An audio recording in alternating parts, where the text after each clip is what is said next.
Strike Your Scorpion 82 is sponsored by Warhammer Combat Cards. Now updated to include all 40k factions, including Imperial Knights, Chaos Knights and the Leagues of Votan, Warhammer Combat Cards is bigger and better than ever before.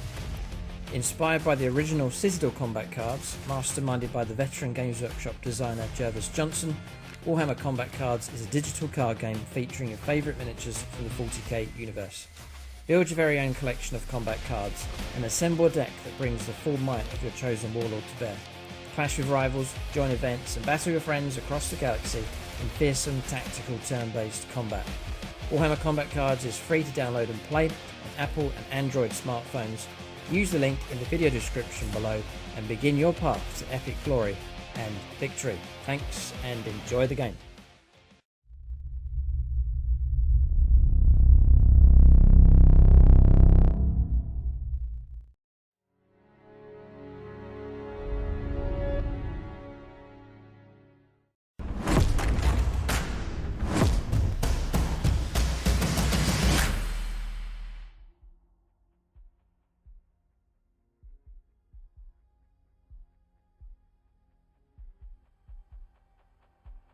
Or Dirty Down Rust as it's called.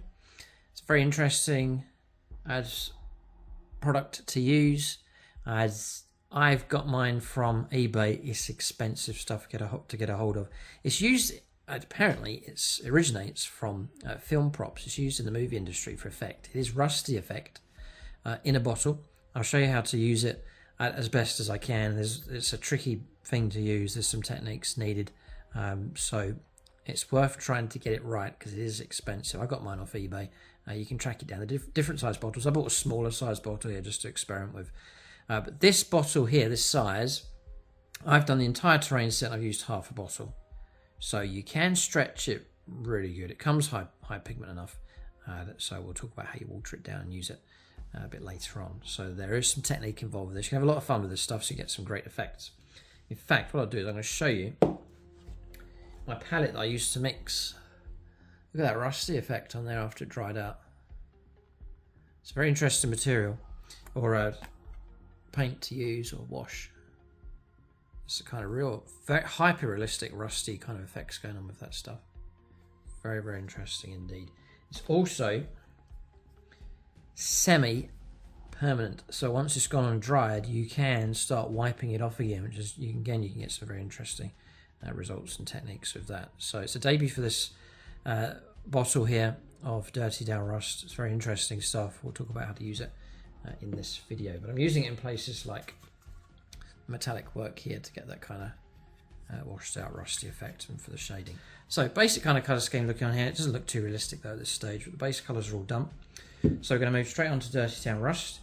This stuff will do our nice shading, and it'll also do the rust effects for us. It's just going to do the coverage of the whole thing here. I don't want to apply too much because the main panel colours are already done. Just want to shade in the other areas, the nooks and crannies, and then do some effect on the metalwork.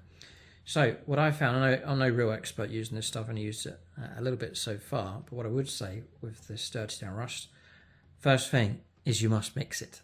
It comes looking strong enough. Inside is, I can see it, there is a metal ball inside. So if you shake it for a while, you'll start hearing that ball bearing inside.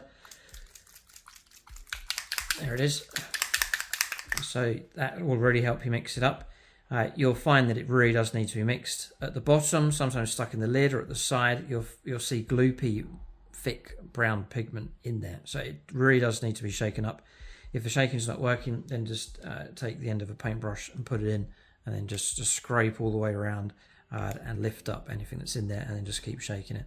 If you don't do that, you're going to get half the effect, and all the good stuff could be gathered there at the bottom to give you that really nice rusty kind of effect, but because you haven't shaken it up, you're going to miss out and get inferior results. So the first step is to really make sure it's evenly shaken up. That might take a while, but it's worth doing. This could have been stored for a few months and it's all settled and so on, so it needs to be shaken up. And if they've put a metal ball in there, it must mean it really does need to be shaken really well. So the next thing I would say is it does need to be watered down. So it comes out, when it's mixed up really well, it comes out with strong pigment. You can use it pure as it is for really thicker rusty effects, But I would say mix it up. And the mixing 50-50 with water and dirty down rust. If not more water, you can play around and experiment. I'd encourage you to try it out a little bit to see what kind of results you can get. I would say this is about 40% dirty down rust, then 60% water for the kind of effect that you're seeing just there. So we'll mix it up. Don't want it too thin because it's not gonna be strong enough. I don't want it too thick or end up just using up the whole bottle too quick and the pigment's too strong. So I'm going to, in no exact measurements, take a bit of water. I'm just going to pour out a bit onto my palette. So I've got that amount, and that's going to be more than enough. Now I would say I'm trying to save this stuff because it's expensive. And look at this, look, the previous pigment is starting to move. It is water soluble, which doesn't matter, I'll mix it all in. This has been shaken up. I'll give it another shake just to make sure it's even here. So here we go. I'm looking to match the water, so I would say that's pretty good. Don't spill it. Try and keep it going. I'm going to go for an older brush here. It's starting to react. When you pour it in, you can see it reacting in the water. It's sort of, the pigment just moves. I don't know if you can see that. But it's moving. It's fascinating stuff. So I'm just mixing this stuff up. And I'm quite liking the way that's looking. Yeah, pretty good. Might strengthen the tone on this a tiny bit. Again, I really want to try and be conservative with this stuff. That'll do.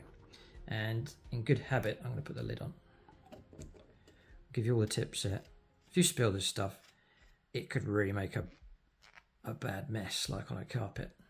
And it'll be all for waste as well. And you see the price of it, it's quite expensive. But if it gives you brilliant results, it's worth the investment. So that's looking a nice pigment now. Looking pretty good. So we're going to use this for the metal work, which is just a case of flooding this stuff on, but also the general shading across this piece. There's two ways you can do that. The old way was to take some thin amount of paint and then just paint around everything like this. And again, that's going to take you ages doing that. So this is the quicker technique. We're going for effect. So I've got a rougher, much rougher kind of brush. And I'm just going to generally stab it into these areas. So in here, I'm going to work it into there, drag it out. And then to soften up and just to tone this all in, I'm just going to use my finger. And again, work the brush into there, run it along, and then just use my finger to blend it in. I'll use it to go all the way around. So instead of painting around this piece, I'll just cover the whole thing, like so, and then just use my finger to blend it in, like so. Is that cheating? I don't know, but it's it's quick. Run that into there, and then use finger and thumb just to blend it in fast. Now, this process, as you can see, is very, very quick. If you don't want to use your fingers, you'll get your brown rusty ends on your fingers there. You can use a sponge. So you can apply it with a brush and then sponge it out, again for a natural kind of effect. If your fingers can't reach, you can push the sponge in to reach it. So there's different options that you can go for. But I've seen that the finger seems to work quick enough. This whole panel here, I'll just fill that all in. And then again, just use finger and thumb just to blend it a little bit. Like so. So you see how quickly I'm doing that? It's a few minutes to do this side, then we'll just roll the whole thing around. So general shading, finger and thumb, just blend it in. For the metallic work, I'm looking more to flood this in, so there's not too much skill involved with this. So there it goes, it's going on. Looking something like that. If you thin it down too much, it's going to look too thin and it won't rust up the metal too much. If it's too thick, it really will go a much more solid kind of brown. So it's your choice as to how thick you want this rust to be.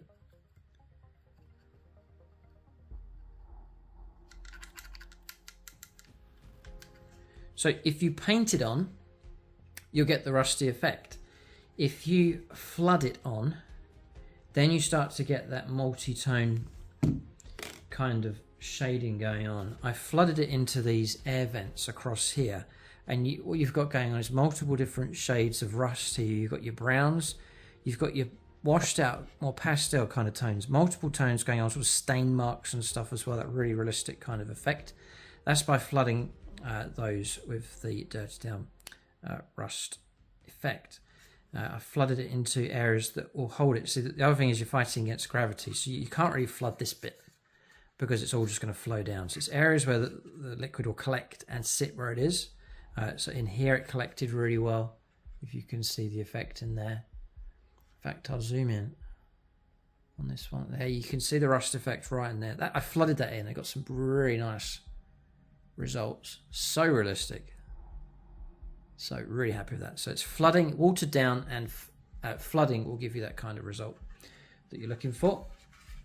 I flooded right into here as well, just into this groove. I'll zoom back in so you can see.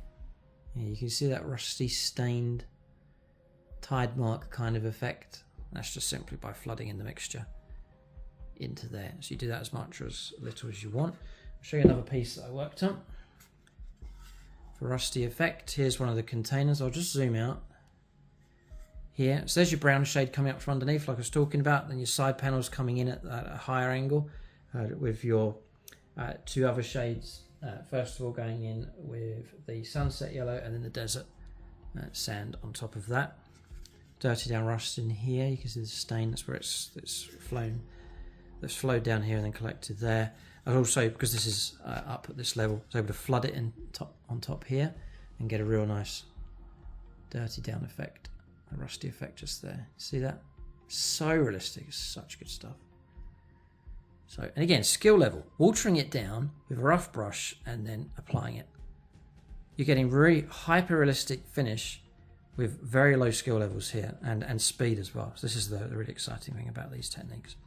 So that's what you can expect with that stuff. But the two keys with that is to make sure it's mixed and then to water it down for effect.